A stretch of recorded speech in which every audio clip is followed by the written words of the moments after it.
In today's video, I'm going to show you exactly how to add PayPal to Epic Games in just a few easy steps.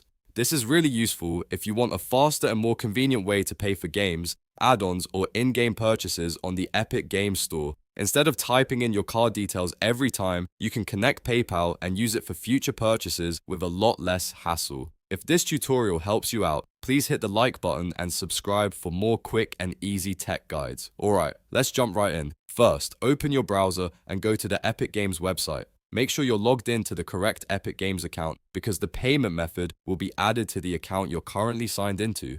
Once you're on the Epic Games site and signed in, look for your account settings. From there, go to Account and then find Payment Management. This is the area where Epic Games lets you manage your saved payment methods and add new ones. Now click on Add a Payment Method. You should see a list of available options, and from that list, select PayPal. After you choose PayPal, Epic Games will take you to a secure login prompt. This is where you'll sign in to your PayPal account and authorize the connection between PayPal and Epic Games.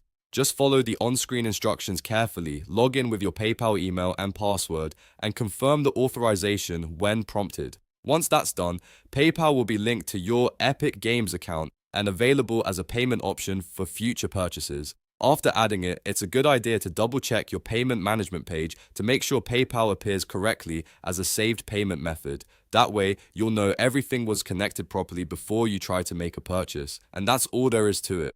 You've now learned how to add PayPal to Epic Games so you can check out faster and keep your payment options ready for future use. If this video was helpful, don't forget to like, subscribe, and leave a comment if you want more Epic Games tutorials just like this one. Thanks for watching, and I'll see you in the next video.